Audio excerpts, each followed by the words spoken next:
Minha boleirada querida, salve, salve! Estamos mais uma vez aqui falando da nossa Copa do Mundo, fase de quartas de final da nossa competição. Hoje um dia não tão feliz, né? Um dia para os brasileiros hoje foi bem complicado. Teve a nossa eliminação aí, infelizmente, da Copa do Mundo nos pênaltis e ainda tivemos que ver os hermanos passando nos pênaltis também para a semifinal, né?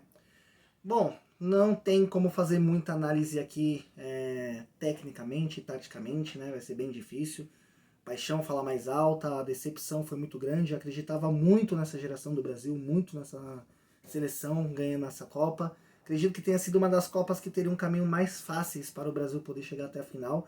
Se seria campeão, aí seria uma outra história, porque do outro lado tem grandes seleções. Mas o caminho para o Brasil até a final estaria um dos mais fáceis que eu já vi nos chaveamentos, né? Mais uma vez a seleção perde para uma seleção não tradicional no país do futebol, uma seleção com poucos destaques, uma seleção com pouca história, assim como foi para a Bélgica em 2018. O Tite fez duas excelentes eliminatórias de Copa do Mundo, até bateu o recorde, né? Talvez tenha sido aí a melhor eliminatórias da história do Brasil, mas na Copa do Mundo pode-se dizer que foi uma das piores campanhas que o Brasil já teve em Copas do Mundo. Essa talvez tenha sido uma Copa que o Brasil sentiu a derrota de uma forma mais surpreendente até do que a de 66, quando caiu na fase de grupos. Naquela fase de grupos de 66, a gente, quem acompanha um pouco mais lembra, foi marcada por muita violência, muitas faltas sobre o Pelé. Pelé até saiu machucado, acho que nem acabou a terminar, nem conseguiu terminar de jogar a Copa do Mundo. Não tinha cartões amarelos ainda também, foi inventado em 70, né? A aplicação dos cartões, exatamente por conta dessa Copa do Mundo bem violenta que existiu. Então, era a forma que eles tinham de parar o Brasil na época e deu certo, o Brasil saiu na fase de grupos. E agora o Brasil sai nas quartas de final mais uma vez para a Croácia nos pênaltis, com erros que não se podem cometer em nenhum momento do jogo. O Brasil abriu o placar tarde demais lá na prorrogação, muitas dificuldades para criar, Vinícius Júnior muito mal no jogo, Richarlison pouco efetivo, às vezes que apareceu conseguiu até criar uma jogada ou outra, Rafinha mais um jogo também bem abaixo do que se espera, o Neymar nem se fala, o Neymar apesar do gol teve ali umas chances que ele desperdiçou que não poderia desperdiçar, além de uma excelente partida do goleiro da Croácia também. O Brasil deu 21 chutes no gol, sendo 11 ao alvo. Desses 11, 4 chances reais de gol, 4 chances claras de gol. E só uma entrou. E aí o Tite foi infeliz nas suas substituições e o Tite foi infeliz em muitas decisões que ele tomou nessa Copa do Mundo. Não conseguiu reproduzir o que fez nas eliminatórias. O Brasil aí tem com o Tite a melhor campanha de eliminatórias da história do país, porém o pior desempenho em relação à competição de Copa do Mundo. O Tite saiu para uma Bélgica em 2018, onde tinha mais time, porém convocou um monte de jogador lesionado, recém-recuperado de lesão, que obviamente não ia ter ritmo, não ia estar 100%. E você pegou uma geração belga que estava com todos os jogadores no auge. De Bruyne muito bem no seu time, destaque, Hazard muito bem, Lukaku muito bem, fora a outra série de jogadores. E o Brasil ainda até controlou o seu jogo no segundo tempo em 2018. Hoje o Brasil controlou o jogo de ponta a ponta, mas a Croácia deixou muito claro qual era a sua proposta de jogo. Era segurar o Brasil o máximo possível para levar esse jogo para os pênaltis. E quando ela viu que o seu goleiro estava bem no jogo, aí ela desistiu absolutamente de fazer qualquer ataque possível. Apostou muito em contra-ataques que não deram em nada, mas se fechou muito forte. O Brasil já vinha tendo dificuldades com seleções mais fechadas e não foi trabalhado isso. O Brasil teve uma fase de grupos bem burocrática e o Tite não conseguiu trabalhar com que o time jogasse contra times retrancados. A Coreia do Sul foi um time que se lançou sem medo e tomou 4. Era o que iria acontecer com todas as seleções. Se fizesse isso, méritos da Croácia. Jogar defensivamente também é jogar bem, né? Você fazer uma boa linha defensiva também é jogar bem, não precisa jogar bonito, também é jogar bem. Afinal de tudo, o resultado é o que importa no final, né? E independente se você joga bem no ataque ou na defesa, o resultado positivo só vai vir se você fizer um bom trabalho.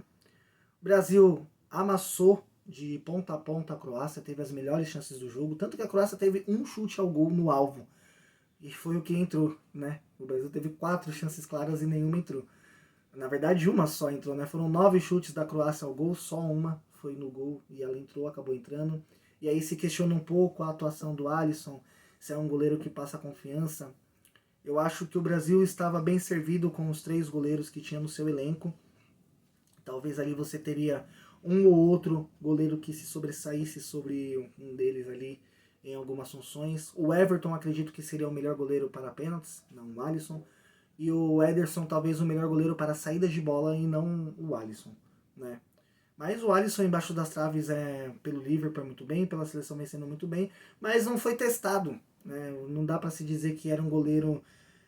Posso dizer assim que é um goleiro que falta sorte para ele em jogos decisivos, porque o que vai no gol acaba entrando. Muito se dá pela nossa defesa ser forte, então poucas chances são criadas contra o Brasil, poucos chutes são dados no gol. Os times que jogam contra o Brasil têm poucas chances reais de gol. Tanto que o gol da Croácia partiu de uma bola desviada na zaga e acabou o Alisson dando uma escorregada e não conseguiu alcançar. Pode-se dizer que era falha, eu acredito que seja uma bola defensável, mas ali no momento, naquele ápice do jogo, onde você já está cansado mentalmente, prorrogação, uma bola dessa, você com a visão encoberta, fica mais difícil de você tomar qualquer reação muito rápida, né? Nesse gol da Croácia tiveram alguns erros. Primeiro, uma seleção que está ganhando, ou um time mesmo que faz o seu jogo na prorrogação e você está ganhando de 1-0 na prorrogação, você não se lança ao ataque no segundo tempo da prorrogação. Era para o Brasil ter feito o que a Croácia fez durante todo o jogo. Demorado para cobrar lateral, tiros de meta, escanteio, buscado sofrer a falta, buscado segurar um pouco mais a bola no campo de ataque, e não foi o que aconteceu. No gol da Croácia, o Brasil teve 6 jogadores no campo de ataque sem necessidade alguma. Eram 13 minutos da prorrogação no segundo tempo. Não tinha necessidade de você colocar 6 jogadores seus no campo de ataque para fazer o segundo gol. Então, quando você perde a bola nesse momento, você tem o seu miolo de zaga cansado, você tem o seu meio campo cansado, e você não consegue matar essa jogada no meio campo, fazer aquela falta tática. Assim como em 2018 não derrubaram o Lukaku no segundo gol, não derrubaram agora o Modric no meio campo. E aí o contra-ataque da Croácia se fez e eles aproveitaram a única chance clara de gol que eles tiveram no jogo. E aí parte de mais um erro do Tite que eu falo. Um time que tá ganhando, você não mexe no miolo de zaga. É praticamente um beabá do futebol isso aí. Ele tira o Militão no ápice do jogo, onde o jogo seria mais perigoso, onde nós tomaríamos mais pressão defensiva. Ele tira o Militão, que até então vinha fazendo uma boa partida, para colocar o Alexandro sem ritmo algum de jogo e jogar o Danilo para a lateral direita, que já estava cansado e também tinha voltado de lesão. E o gol saiu aonde? Do lado do Danilo, que estava cansado, não deu combate no Perisic, evitando o passe para trás, né? Você leva um lateral reserva no seu clube, para ser terceiro reserva aqui, e quando você precisa, porque todas as suas opções estão lesionadas, você não coloca o Daniel Alves para jogar.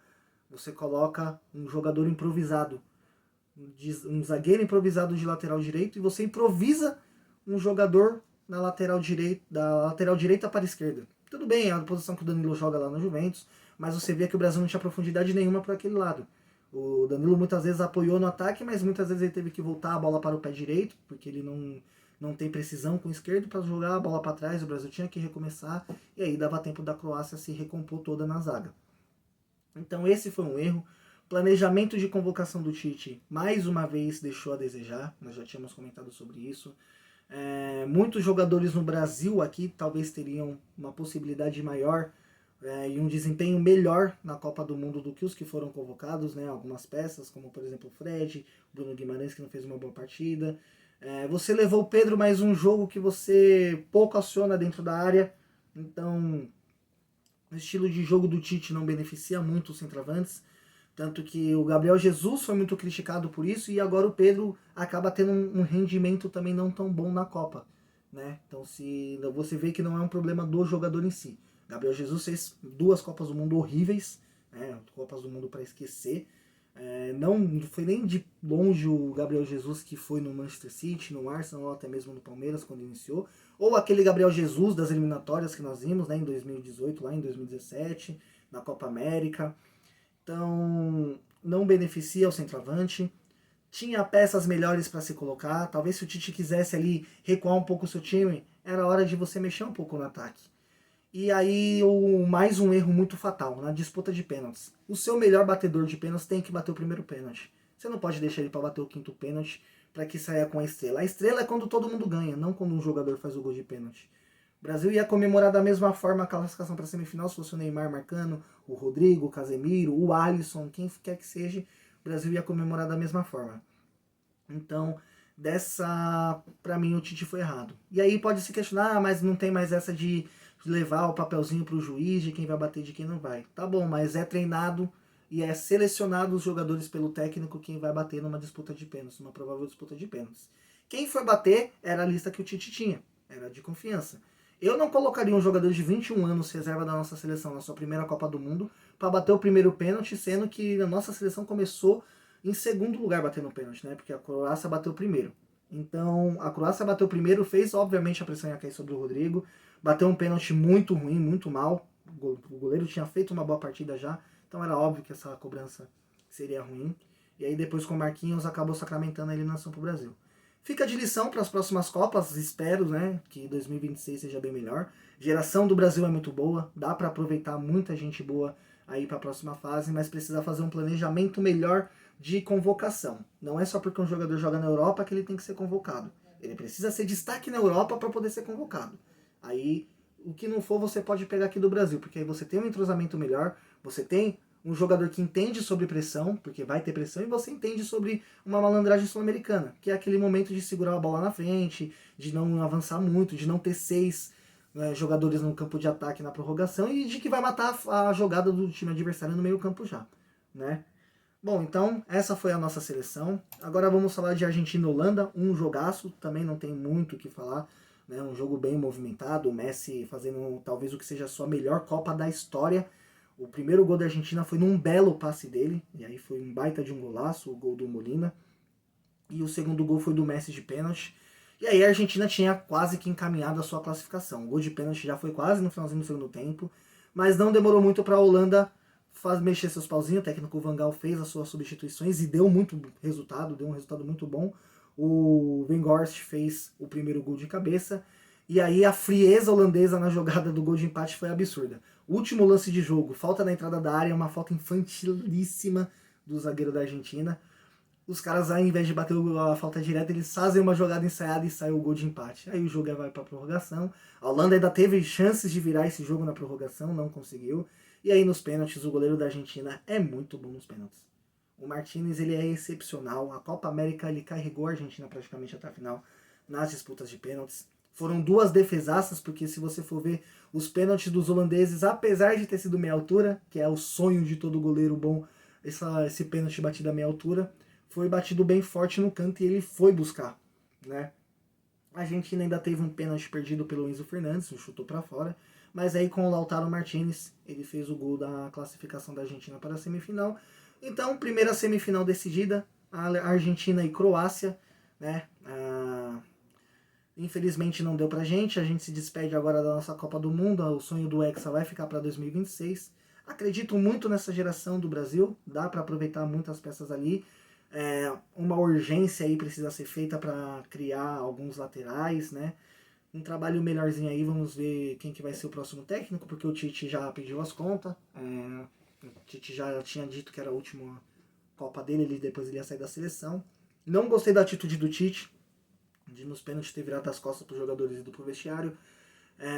Nesse momento é muito importante. Quando você tem um time jovem, como o Brasil tinha, você tem que dar moral para os seus jogadores numa disputa dessa.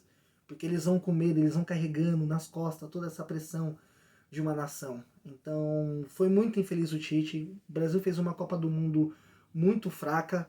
9 atacantes, o Brasil passou como um dos piores ataques das seleções principais favoritas ao título. Dava para entregar mais. E dá para entregar muito mais. Bom, bola para frente agora, galera. Vamos seguir agora com as análises das demais partidas, né? Amanhã temos França, Inglaterra, Marrocos e Portugal. Promessa de jogo muito bom entre França e Inglaterra. E com certeza nós vamos fazer uma análise bem legal aqui para vocês. Forte abraço, galera. Um abração. Não esquece de curtir, de compartilhar e dar aquele comentário, seu palpite. Vamos nessa, vamos junto. Até 2026. Se Deus quiser, o Hexa vem pra gente. Tchau, tchau.